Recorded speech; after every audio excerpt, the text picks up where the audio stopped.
Olá, queridos irmãos.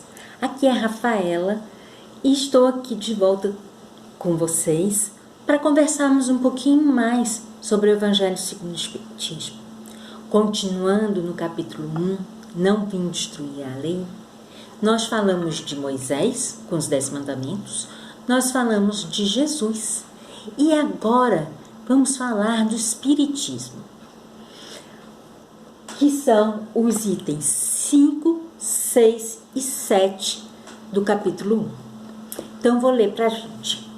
O Espiritismo é uma ciência nova que vem revelar aos homens, por meio de provas irrecusáveis, a existência e a natureza do mundo espiritual e as suas relações com o mundo corpóreo. Ele nos mostra para a gente, não mais como uma coisa sobrenatural, porém, ao contrário, como uma das forças vivas e sem cessar atuantes na natureza, como a fonte de uma imensidade de fenômenos até hoje incompreendidos e, por isso, relegados para o domínio do fantástico e do maravilhoso, que são os fenômenos mediúnicos. É a essas relações que o Cristo alude em muitas circunstâncias, e daí vem que muito do que ele disse permaneceu ininteligível ou falsamente interpretado. O Espiritismo é a chave com auxílio da qual tudo se explica de modo mais fácil. A lei do Antigo Testamento teve em Moisés a sua personificação. A do Novo Testamento tem na do Cristo a sua personificação. O Espiritismo é a terceira revelação da lei de Deus, mas não tem uma personalidade individual, porque é fruto do ensino dado, não por um homem, e sim pelos espíritos que são as vozes do céu. E em todos os pontos da terra, com o concurso de uma multidão inumerável de intermediários, é, de certa maneira, um ser coletivo, formado pelo conjunto dos seres do mundo espiritual, cada um dos quais traz o tributo de suas luzes aos homens, para lhes tornar conhecido esse mundo e a sorte que os espera.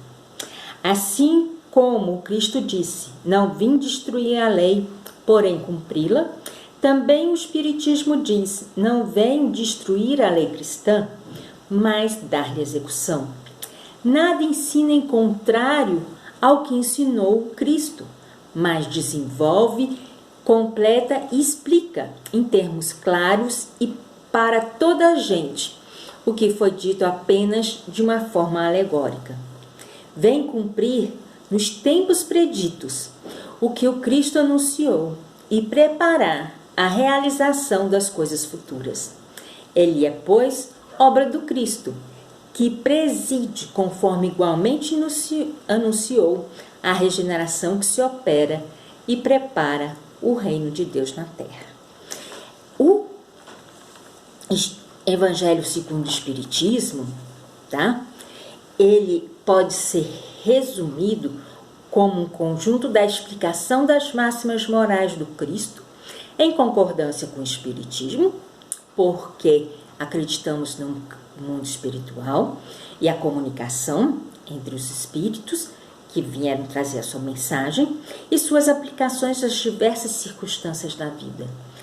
Jesus veio nos ensinar a viver e o Espiritismo vem reforçar a necessidade de seguirmos as orientações, as máximas morais do Cristo para termos uma vida melhor.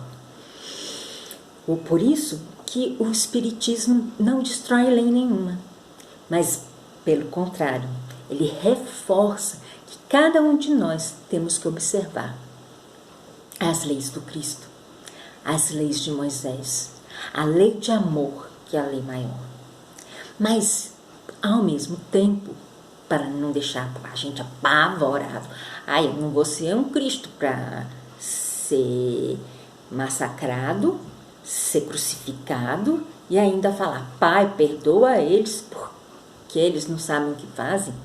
Eu não consigo, né? E a gente está aqui para proceder esse aprendizado. E lembro de uma música do Gonzaguinha, a beleza de ser um eterno aprendiz. Nós devemos buscar aprender a ser melhores, a seguir as lições do Cristo todo dia. Por isso a importância do Evangelho no Lar. E olha, que o Evangelho no Lar, quando a gente fala, é uma vez por semana, num horário determinado, aonde nós vamos reunir com a família, ou conosco mesmo, fazer uma oração, ler um trecho do Evangelho. Segundo o Espiritismo, tem explicações, tem instruções dos Espíritos que nos auxilia a pensar melhor, a refletir sobre o nosso dia a dia e como aplicá-los. Mas pode ser a Bíblia. E nela vamos fazer as nossas considerações, que é a reforma íntima. Então o Espiritismo, ele nos veio reforçar essa necessidade de mudança.